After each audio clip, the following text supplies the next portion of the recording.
and At-Tirmidhi. So this is among the benefits of seeking knowledge, is that Allah Ta'ala will have the angels and some of the inhabitants of earth and even the inhabitants of the sea making dua, seeking forgiveness for that person. So this thing that we're doing is something that carries big benefit. It's something that we're ordered to do, right? We're ordered to do. One of the big, Allah subhanahu wa ta'ala, or the Prophet sallallahu alaihi wasallam rather, ordered us to seek knowledge, from the time of our birth to the time of our death. And one of the big ulama of the time of the 20th century has made the statement based on the sunnah that the knowledge is the leader. So you have to seek knowledge from someone who is qualified, and then you have to let the knowledge lead and guide your action. And of course, one of the du'as of the Prophet sallallahu alaihi wasallam, he made dua to Allah that Allah protect him from knowledge that is not beneficial. So we want to have ilm al-nafiya. We want to have knowledge that actually benefits because we put it into practice. And alhamdulillah, Allah has blessed us with, a superb source for our knowledge by having someone who has been taught by one of the greatest scholars of the time of the 20th century, Dr. Suleiman Dunya, rahmatullahi, and having someone who's from among us, someone who understands our shortcomings, our trials and tribulations, the things that we're up against. So he understands the knowledge and he understands our context and he understands us. And of course, I'm referring to our teacher, Shaykh Ameen Abdul Awu. So this is a blessing that we have to thank Allah for, we have to take advantage of, and of course, we have to make dua for our teacher. So without further ado, I'm going to turn my camera off and hand the microphone over to my teacher, Shaykh Ameen Abdul Awu. Jazakumullah khair, Shaykh Ameen. Assalamu alaikum wa rahmatullah. Alaikum salam wa barakatuh. So, Dr. Habib, I want to thank you for sending the money from yourself there to Ibn Islam. Mm-hmm. And he gave that to me on Friday. Alhamdulillah, alhamdulillah, Alameen. Good. He told me he did, and I know I thought that would be a better way, since I knew he was gonna see you. I figured that would be quicker than the mail and less hassle than going to the Western Union like that. Alhamdulillah. Kaba say he's gonna come back next week, inshallah. He's gonna bring his father with him, inshallah. Inshallah ta'ala. Inshallah ta'ala. Okay. Alhamdulillah. All right. So when I'm finished with this, if you like to give the people the app to be able to look on that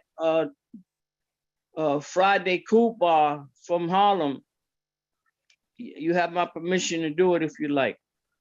Alhamdulillah. I will do, inshallah. Yeah.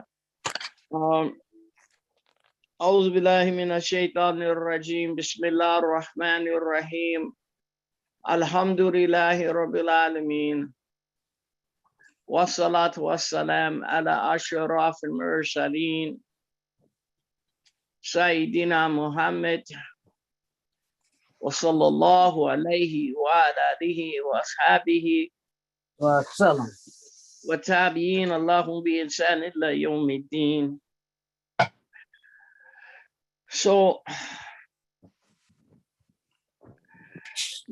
these telephones and computers and things, they really are good. They can serve a really good purpose, but the user has to be conscious of how to use it. Hello? Is there someone trying to talk to me? MashaAllah. Okay, the user has to be conscious of the time frame that they use their devices in, because you're calling doesn't necessarily mean that it's the best time for the person that you're calling to receive your call. So, you shouldn't take it personal if the person can't talk to you at that time. It's not personal. It's the fact that your device can't see everything. It doesn't really know. They call it a smartphone, but it's not so smart that it can tell you, now is not a good time. Let this wait, because you're adding to the confusion. Mm. So in any case, I know you all try to help, but you know, if I need help with something, I generally reach out to the people that I generally reach out to. First is Saab, then Haj Dawood, then Habib Rasul, you know, like that, Dr. Habib. So you know, like they got a saying, too many cooks spoil the soup or something like that. So you know, I know you be trying to help, but it's better to try to have some patience with these things. And remember, you know, I do know how to figure some things out, even though, you know, I'm not technically sound, but I know how to find the right people for it. In any case, Yani, you know, try not to take it personal if I don't want to have a conversation with you at the time that I'm trying to do something, or if I'm sick. If I'm sick and you're calling me, you know, the person of intelligence, their natural response is, oh, you're not feeling well? Okay, I'll get back to you, inshallah. Don't just go on with the conversation. That's, you know, that's pretty selfish. You know, it's like I'm telling you, you know, I don't feel well right now. I don't want to like complain to you because I'm not the type of person who wants to complain to anybody except Allah subhanahu wa ta'ala. You know, so people ask me many times, how you feel, Shaykh? I say, alhamdulillah. You know, I could be like feeling terrible. But if I tell you I'm not feeling good, that means I'm not feeling good. You know, it's like don't keep trying to have a conversation with me. Once I say I'm not feeling good, you know, your immediate response should be, okay, chick, I'm getting off the phone. So, you know, you take care of whatever you have to take care of to feel better, inshallah. Inshallah. I'll get back to you, inshallah. Or I can call you back when I'm up to it. Like that. So that's a normal response. So, you know, anything after that, I don't know what to tell you. You know. In any case, okay, alhamdulillah. Okay. So Hamza? Assalamu alaikum. Alaikum salam to Allah. I'm sorry. Okay. Please take a minute and write your questions, because right now it's 2:31. And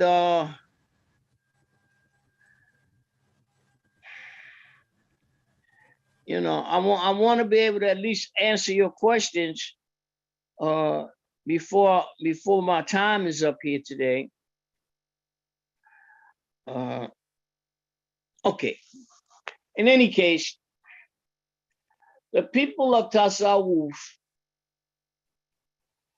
they, you know, they have some stories that they tell, some tales that they tell throughout history, that these tales are supposed to give the murids, the people who are studying underneath the Shaykh, some enlightenment on, you know, how to approach these things. One thing that I found to be of utmost importance, if you have somebody and you calling them Shaykh, then you have to believe that the Shaykh has some kind of something that Allah subhanahu wa ta'ala gives them that helps them to be able to help the people. So you got to trust them. Got to trust the Shaykh. So one of the stories they tell is, there's a big jurist, ulama. He was legendary in his part of the world. But he felt that he was missing something. So he went to a Sufi Sheikh. He told him his story. And the Sufi Sheikh asked him, well, you know, you want to study with me for a little while? Maybe it can help you. So he said, oh yeah, of course. I want to study with you as long as I can. And whatever you tell me, that's what I'm going to do. You know, we have something in us that has to be treated, something that says, you know, who are you to tell me? When that happens, you lose the benefit of the Shaykh. See, you lose the benefit of him. So in this story, the Shaykh told the big jurist, your first assignment is to go in there in the bathroom and clean the bathroom thoroughly. That's going to be your job. So he said, the big jurist, he rolled up his sleeves, went into the bathroom, started cleaning. They say he was in there cleaning for quite a few days, but he was always cleaning with a smile on his face. And the other Murids, when they come to use the bathroom, they would see him in there. He was well known. Everybody knew he was a great sheikh, a great jurist. And they would wonder to each other, why is this great jurist in here cleaning this bathroom? You know. So as the time went on, they saw a change in him as a person. And maybe a year later, his sheikh allowed him to come out of the bathroom. He said, oh no, sheikh, I can stand here, no problem. This is okay with me. So the other Murids started to ask him questions now. They said, well, you know, how is it that, you know, somebody of your stature is now happy cleaning bathrooms? He said, because I listened to what the sheikh told me, and this is what I needed. I needed this to give me a better sense of humbleness and humility. See? And they say when he finally finished his work with the Sufi Sheikh and was released back into, you know, public to his office, that from then on, he was quite a different man, somebody that everybody wanted to be near. So, you know, I'm telling you this because me just giving you some information is not always the answer to what you need. See? It's not always the answer. Just like when my teacher wouldn't let me surface in public, and it was almost like being in a prison where, you know, I didn't talk to other people or nothing. But afterwards, sometime afterwards, I really realized the benefit of following his instruction to the point that I wouldn't have traded that experience for anything. So you know, you have to believe that Allah subhanahu wa ta'ala, you got a saying, you can't see the forest for the trees. Most people can't see themselves clearly. So when somebody gives them information, you know, on a better way to see themselves, they don't always like it. As a matter of fact, they usually don't like it. It takes an exceptional person to say, okay, Sheikh, that's what you said, that's what I'm going to try and do. Some people misinterpret and they go too far, or they don't go far enough, and they miss the mark. So the action, you know, they may get some benefit from it, but not fully, because they didn't understand the assignment from the beginning. In any case, I want to tell you this so that, inshallah, If you come to me for something and I give you an answer, I'm not debating with you. I'm telling you this is what you need to do. And you have the right. You have the right to say, oh, I'm not listening to that right now, Shaykh. Man, I'm doing it. Okay, you're never gonna find me gonna go back and forth with you. I'm gonna go, okay, mashallah. Maybe the next time I can help. Something to that effect. But we all need a third party intervention that can help us to do our work properly. And if you have a personality that, you don't really want nobody to tell you nothing, get your feelings hurt, this or that, then you really need to be starting from scratch. Something is missing. See? Something is missing that won't allow you to take full benefit. So I hope you understand what I'm saying. Nobody wants to hurt people's feelings, none of that. But many times people put themselves in the position to get their feelings hurt because they're not paying attention. They're so involved in their particular problem or their particular idea about something that, they can't really hear you because they're talking all the time. It's impossible to take advantage of this type of information and knowledge if you always talking. It's like you gotta, learn to relax and don't take everything personal, and it's not like a matter of you coming down on yourself. Oh, I'm so stupid. No, what it is when you do that, that's like what do you call it? What do the babies use? A baby, the teething ring stuff and different things like that. It's like using that to placate yourself. It's better to just take the hard knock and just try to benefit from it and go on. Okay.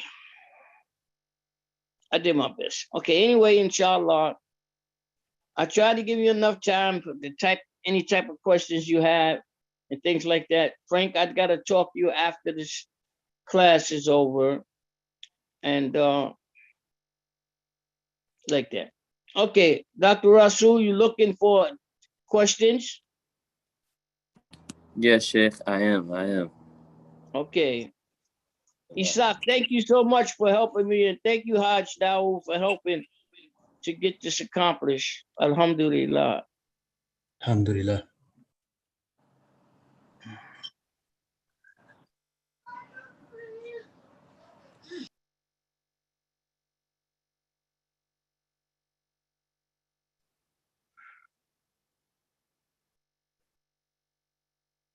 No question?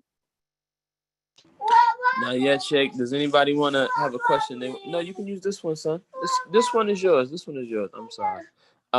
No one has typed anything yet. I don't know if anybody. Oh, that's right. Brother Frank has his hand up. That's what I was looking for.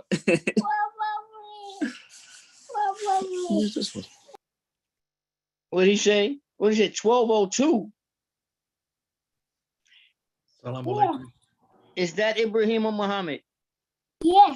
That's that was Ibrahim. They trying to get they kind of.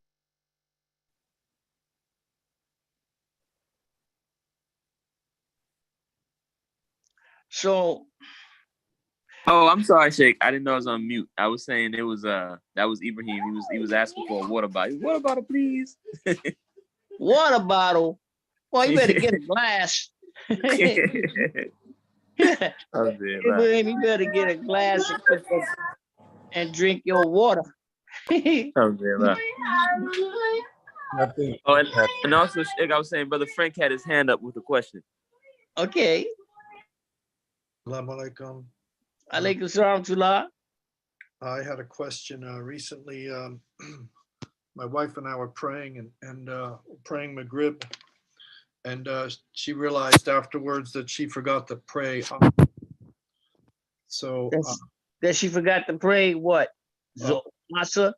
yes, she forgot to pray Asr, and we were praying Maghrib. So when we finished Maghrib, I told her, remembering what you had told us, I told her that she had to pray Asr again and Maghrib again. Would that be correct? Well, that's generally correct. That's generally correct. But it's not like somebody who already remembered, who already knew before they started Maghrib that they didn't pray As. That's a deliberate action that requires making up both prayers. I see. But in her case, when she remembered, she was already praying Maghrib with you, and not remembering that she has to make up. She had to make As. So the scholars say you basically have to make it up while you are remembering. So in that case, when she finished praying with you, that should have been enough, because by the time she remembered she didn't make As, it shouldn't require her to make As again and then Maghrib again. Make As and then make Maghrib again. And something else I really want you to understand is that some things in women's life, it requires more action in the home that keeps her away from some of her Islamic duties in a way that not like intentionally, but because she has back-to-back actions in the home that a man does not have to do, that gives him more time to do more Islamic, work, more of makeup things.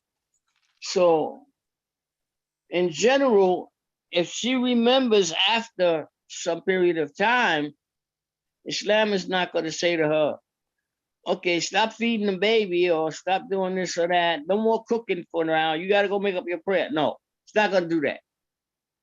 It's going to tell her, okay, just keep this in mind, to try to keep up better with your prayer. And so that, if this occasion happens again, you will remember before you start to make the next prayer that you haven't made the prayer previously.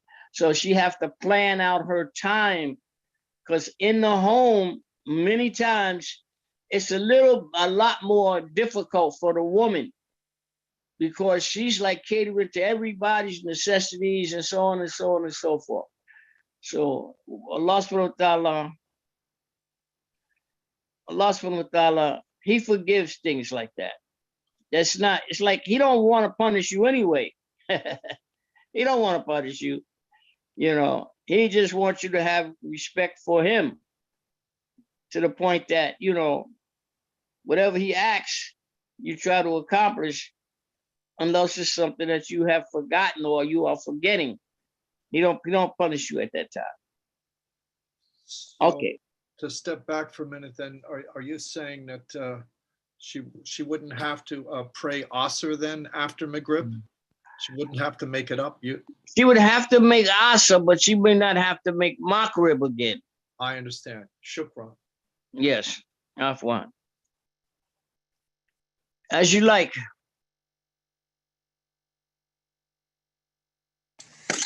Assalamu alaikum, Shaykh. One of the brothers. Alaikum salam wa barakatuh. One of the brothers asked a question in the chat, and he asked, I guess this is really two questions. He asked, what advice do you have for marrying more than one wife? I guess if you have a wife, what advice will you give to a brother who wants to marry more than one wife? And what advice would you give to a sister who doesn't like polygyny? And then he went on to say that he's been told that it's better to have more than one wife, and it's obligatory to get married as soon as possible. Now, remember when I was talking, I think it was last week, about Salam, Alhamdulillah, Juma Mubarak. And someone said, well, I think they're more afraid that you're going to make that obligatory. So, I didn't really take the time. I didn't forget. I didn't take the time to really, go over that because that wasn't on the agenda. It was like a question and I gave them an answer. But in fact, I'm going to come back to that. In fact, you cannot, man cannot make something obligatory that Allah subhanahu wa ta'ala has not made obligatory. First, that's the first part. And they can't nullify or wipe away something that Allah subhanahu wa ta'ala made obligatory because they don't want it to be obligatory. So, this is a problem that man has. Man has this problem because they want what they want. And if Allah subhanahu wa ta'ala has not made it unlawful, they'll do whatever they do to try to have it. Is that you, Sharon? Alaikum salam tullah. MashaAllah. So you have to have a better understanding of this particular thing. This is a very important thing. Very important thing. For the man, Islam says he shouldn't want more than one wife if one wife is healthy, can have children, is not handicapped to the point where she needs help to do the basic necessities, cooking and stuff like that, which that's not her job. If she volunteers to do that type of housework, alhamdulillah, there's a reward in it for her. But, she has the right to say, I ain't your maid, you can help me or whatever. That's not the sunnah of the Prophet sallallahu alaihi wasallam did not make women maids, But if she does that stuff and it's no harm to her, then she is considered as a person who is receiving voluntary rewards. The man who marries more than one wife without the necessity, because his wife has sicknesses and things like that, she can't have babies, or she could have babies, but she may already have babies. But in any case, since we're in a country that won't prosecute a person for that unless he registers with the authorities, that would make him a criminal in the eyesight of the nation that only allow a man to have one wife. So what the brothers do is they marry outside of the legal system, and they call themselves an Islamic marriage, but the Islam would say you don't have the right to another wife. There's nothing wrong with the wife you got, except for the fact that he just wants another woman in his life for whatever reason. Don't always work out to the best of his and the best, in his mind. And it may seem like it's ideal, but it don't always be ideal. So this is like a fallacy. It's like something that the people of today, the so-called Muslims of today, they use this method to have more than one wife, you know, and this is why in this society you got a lot of, you know, Muslim women got a lot of Muslim children with no father in the home because it's easy for them to just walk away. They're not following any exact rules first to get married or to get the divorces. So, you know, it's like this is like a paradise for the brothers, you know, to, you know, get a one wife this week. A couple of weeks later, she's gone, and now he got another one, you know, and so on and so forth. So, in the mother of Imam Malik, rahmatullahi alayhi, multiple marriage have to have a good reasoning, not just because the brother wanted. But I must say, because there's no regulations put in place, especially in a country that is not run with Sharia, that could stop him from doing it. So this is a matter of conscience. You know, what do you feel that, you know, you're doing the right thing, or you just want another wife? You know, so in most cases, he's gonna do what he's gonna do. It's like, you know, there's no real way to stop that, you know. But I would suggest to the woman, you know, that you may be taking on something that you really can't handle, first of all. But in any case, if he has the necessity and the right to have another wife, then the woman have to know that this is Allah subhanahu wa ta'ala's decree, that he decreed that a man could have more than one wife, and he did it out of the knowledge that it may become necessary for some men at some time.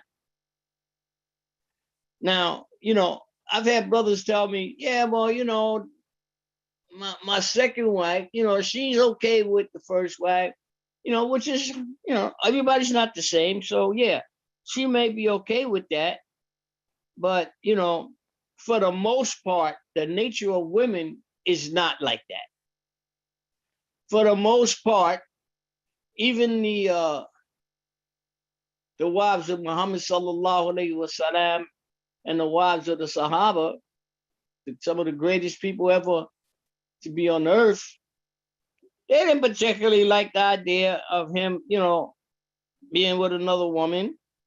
But, you know, because Allah subhanahu wa ta'ala decree that he had the right, you know, they complain sometimes, but not to the point that, you know, it would jeopardize them ability to be married to, you know, the Prophet sallallahu alaihi wasallam or the Sahabi.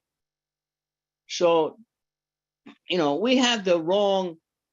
There's so many things that we consider ourselves as doing Islamic that are not Islamic.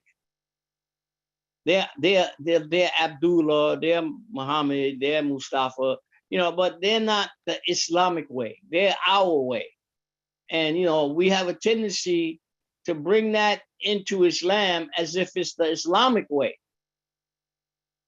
See, that's the problem. So until you start talking like that to me, somebody who could give you the right exact information about that, you're okay. Because you'll tell Allah subhanahu wa ta'ala, well, I didn't know, you know, and nobody told me I could ask the brother so-and-so, and he would be able to set me straight. So I just went by, you know, what I thought was the Islamic way. Yeah, they say ignorance is bliss. So anyway, I've done my best to explain this, you know, for those women who, you know, they say, well, that's Allah's decree, and they go on about their life. Alhamdulillah, they should be in a very good position when we meet Allah subhanahu wa ta'ala. But, you know, there's rules. There's rules that, you know, if she don't like it and he's not following the rules, then she would have a right to say, you know, I can't live like this. And Allah subhanahu wa ta'ala wouldn't punish her, because the man is going to be responsible by not following the rules. See, if he tried to put two women in one house with one bathroom and one kitchen, he's not following the rules. So you're going to get friction in that home. You may start out thinking, oh, this is great. Yeah. But one night or one morning, one of the sisters going to wake up and say, I feel like, this ain't equal. I'm doing more of the work. She doing more of the sleeping, and she's going to start to complain. So our biggest problem is that the people who are supposed to know how these things supposed to go are not in tune with what's really going on. And they kind of give the wife, the second wife, bad treatment. They tell her, oh, go home, sister, listen, obey your husband, But in fact, she may have the better position because there are rules. If he can't maintain one wife, he most certainly cannot maintain two. So I hope this helps you some to make your decision, but ultimately the brother's gonna make the decision that he can get away with. It may not have no resemblance to the Islamic way, but okay, as you like. I know that's a lot to digest. Alhamdulillah. Well, another one of the brothers, Shaykh, is asking a question. He said, for brothers that are, basically his question is, if you're in a situation, if you're in a community where there's an abundance of sisters, there's an overabundance of sisters who aren't married, who want to get married, and you're a brother who's married, but you have the means to take a second wife, will you be questioned for that on the day of judgment if you don't take a second wife? You'll be questioned for it, but it may not be the same for him as the question of a brother who just wants to have a what do you call it, an extra woman, or extra coochie. That'll be a different story, but it still may be difficult to defend, because in fact, there's other places she may not have to just marry from that guy, but there's so many other places in the nation that she could reach out for a husband from. Generally, let me tell you what happens. Generally, a sister who has some way of letting a man know, I'm kind of interested in you, whether he's married or not married, she don't really care at the time. And she does certain things that make the guy, make the brother, know that this sister's interested. And like most men, if he like what he see, he gonna show some interest too. In which case, as soon as that happens, you could almost hear the wedding bells going off. So my advice to those brothers is you have to look down the line. Don't just look for, what you're going to get immediately after the marriage, because that may not even be what you think it's going to be. Now, for the rest of your life, you're in a situation that you don't really want to be in, because, you wasn't able to abstain from the flattery that the sister was giving you, making you think that, oh, I just got to be married to you. So these are judgment calls, But that brother, that particular one, he may be in a better position because he think he's doing Islamic work. He's like, but let me see if I can help this sister. She needs help. And, he may not have even been thinking about that lady, But he could see after she makes herself known. Oh, let me see if I can help her out. In which case, it may work out, and by the end, inshallah, only Allah knows, but it's not actually in the best way, so it may not come out good. It may not come out in the best way. And the one more thing I want to tell you is that women lie to you. Men lie too. Men lie too. But once a woman think that you the guy she want to be with, she'll tell you anything that she think you want to hear to make you feel that she's the right person.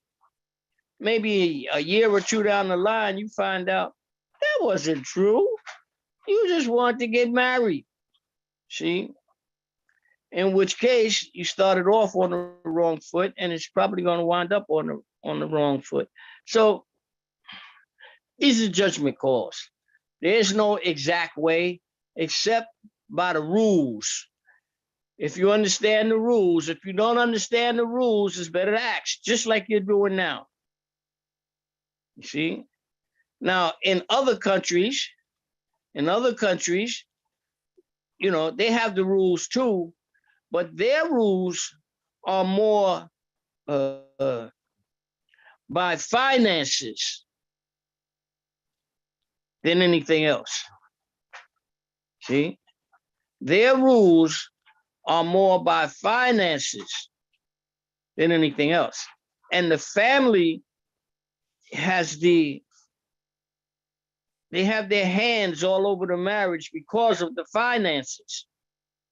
In this country, the finances don't come into play until after the wedding day. And then the reality hits, we got married, you got already a wife, and now you got me, but you don't have no money. Well, we started out from a position of poverty. So if the wife don't have no ability to help, and she don't have the ability to help, and all this stuff goes on the man, then eventually he ain't gonna be feeling so nice about this. He gonna want to like, hey, listen, I didn't know it was gonna be like that. You killing me. You want to get married, but you got no way to help. So, mashallah. Okay, as you like, Dr. Rasul. Yes, Sheikh. I actually misunderstood the brother's question. He was saying, would the single brother be questioned if he has the ability to get married, and there's a bunch of sisters out there that need a husband that want to get married, and he hasn't married them? Would he be questioned for that?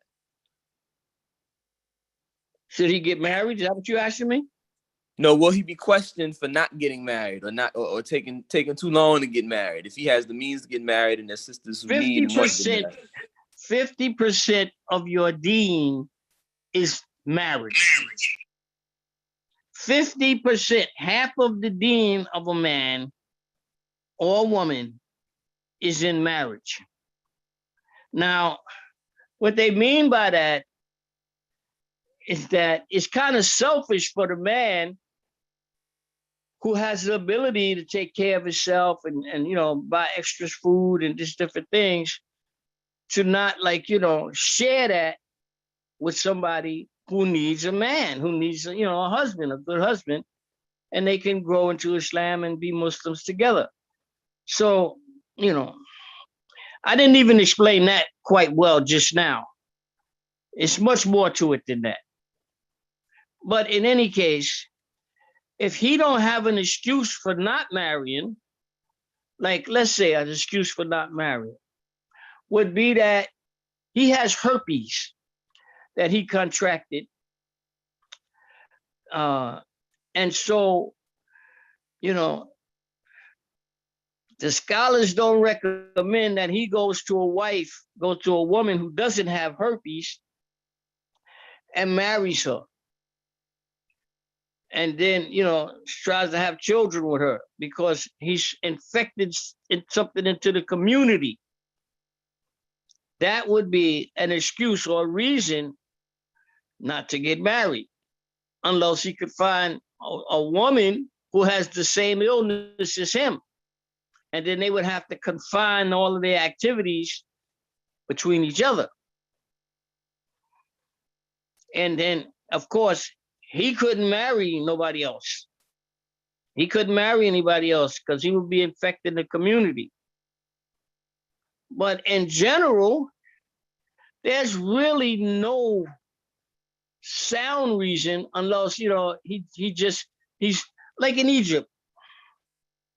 In Egypt, the economy is so bad that young men in their like 18, 19, 20 years old, they're saving is every little penny extra they can get so they can get married because the economy is so bad.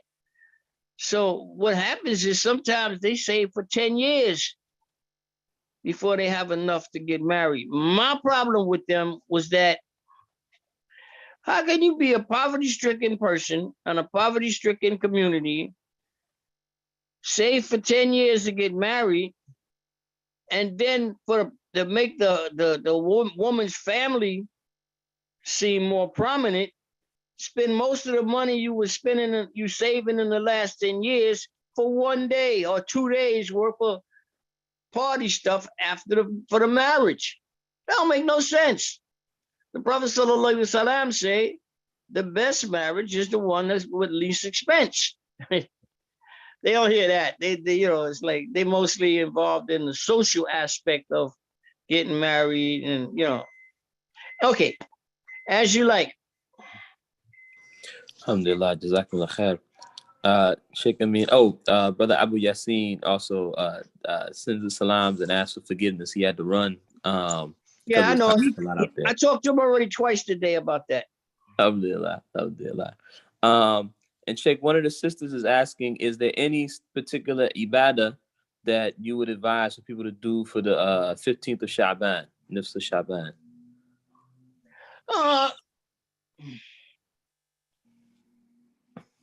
Basically, the biggest type of worship for that is preparation. You mean for that particular day? For that particular day? Well, actually, she just said Sha'ban, so she might mean for the whole month. Yeah, because generally the Sha'ban is the month before Ramadan that is for preparation of Ramadan. So the things that, everybody's not the same. So, most people need, a warm up for Ramadan. So they start, cutting back on their food, cutting back on sex in the day, and basically they start to try to do for some part of that month as much as they can that resembles when they're in Ramadan as a practice or a warm-up. So, that's generally what most people concentrate on to prepare for Ramadan. Mm-hmm. Now, in regards to a certain dua or a certain prayer, that's individual. If you want to start making prayers, long prayers at nighttime, because, you're getting warmed up, because you're going to be making Taraweeh, and, if you want to start, waking up earlier so you can prepare for the day coming and eat something, the suhoor, whatever. Okay, but there's no exact, one way except to make preparation for the month coming, which would be Ramadan. Okay, as you like. Alhamdulillah. As of right now, that's all the questions, Shaykh, inshallah. So unless somebody types in the question real quick, I want to give you the opportunity to run if you got to, because I know you said your wife has to get ready to go. Let them see what kind of questions or what kind of things they ask. But Okay. what I want to tell you while we waiting for that, listen, brothers. I say brothers, but when I say brothers, I mean sisters too. But you know, I've been around with the Muslims for many, many years. Well, not with the Muslims, but amongst the Ummah for many, many years now. I've watched people from all different countries come to this country. And remember, I was just talking about how poverty stricken many people are in different countries. They come here and they work. And they start working, they work long hours. They, oh man, some of them working 3 jobs. And you know, if they don't tell you, you would never recognize that they were having a hard time, you know, just trying to make it in this country. But one of the things that we recognize through that is these same people from these poverty-stricken, I mean, when I say poverty-stricken, most American Muslims have no idea what being poverty-stricken to that level means. And they come here and they work, they take extra hours, they do whatever they can do, they save their money, you know, and in, let's say 10 years, they own their own business. They own their own business. See, they're sponsoring some of their family to come over here so they can run the same process, and on and on and on. So what it amounts to is they're putting in work for social welfare. They're putting in work so that they could have more than they had where they were, and they could develop something for posterity, for their children, for later, and so on and so forth. Whereas we, the Muslims born in this country, we don't want to put in that extra. If it's a little uncomfortable for us, you know, what the comedians always say, not my job. Not my job. That's not part of my job. So, you know, what we'll do is we'll work for comfortability, not for necessity. We'll work for comfortability. You know, if we don't like it, if it's not comfortable, you know, we ain't doing it. Something to that effect. And we daggone sure ain't doing nothing extra. So this is our failing. This is our failing. We're not poor. We're probably some of the richest people in this part of the world. But because we don't want to put in more effort that is needed, and we may be uncomfortable for a period of time, we won't progress. So whatever kind of job that you're doing generally, you know, somebody named Ashraf is going to come in, he's going to work his butt off. You've been there for 10 years, Ashraf been there for 1 year, and he'll probably wind up being your boss. Meanwhile, you'll be sitting on the side, mumbling and being angry, but you ain't putting in the work. So how you gonna blame Ashraf? Because he got a desire to do better, and he's willing to put in the extra. I'm not saying this is all cases. I'm saying this is general. See? They get mad at the Mexicans because the Mexicans will work for less money. They just want a job.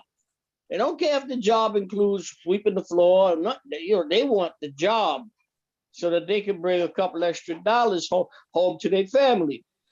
Not us. First thing, that's not part of my job. No, get the maintenance guy.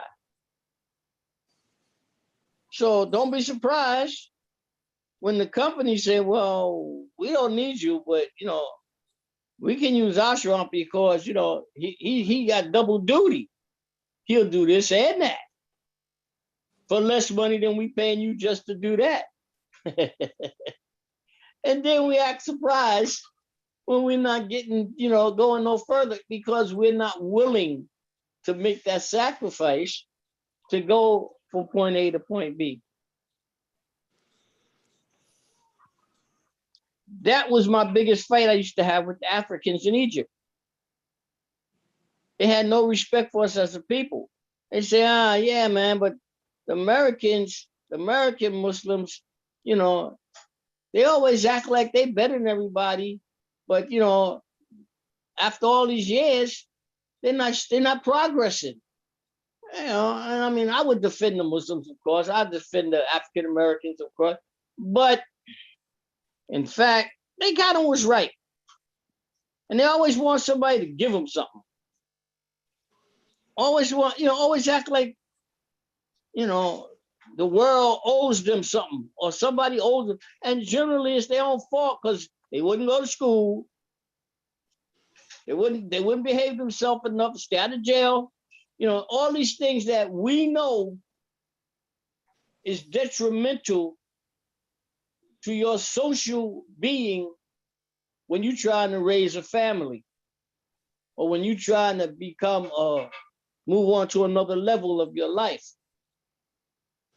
And then they're mad at the world because actually they're mad at themselves. It's like usually some things they did.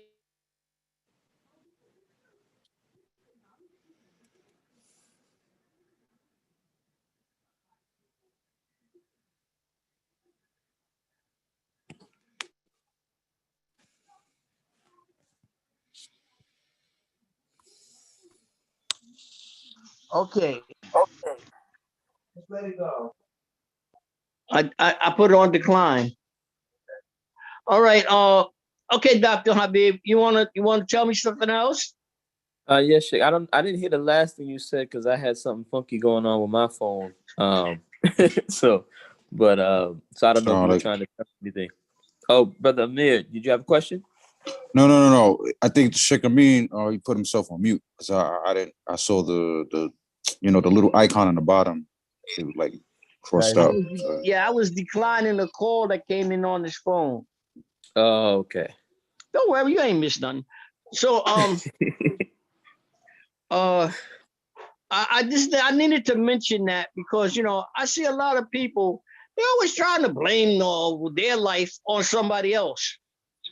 It's just stuff that we have done to ourselves, and then we want to try to blame it on everybody else. Instead of looking at ourselves, we're always looking at, it's their fault, or somebody's fault that is generally our own fault. The fact that Allah subhanahu wa ta'ala make us have some suffering, that's due to his mercy. Even though we have messed up a lot and everything, and he don't want to extremely punish us in the future. So he give us some problems now. That's his mercy. There's no sense in keep complaining and whining and impugning. Nobody wants to hear that. As a matter of fact, the more that you do with people, the more they want to avoid have to deal with you. Nobody don't want to hear that. We all got our own situations and problems. What is crying about them every day going to do? That's not going to change nothing. Okay, as you like, Doctor. Alhamdulillah, Sheikh. I don't see any more questions in the chat right this second. Alhamdulillah. But I am going to share with them, inshallah ta'ala, the khutbah from this past Friday, inshallah. Yeah, let them know about that, because that's what I talked about to the brothers in Harlem. Come on, man. We got to get up off our pity pat and start working, doing stuff, man.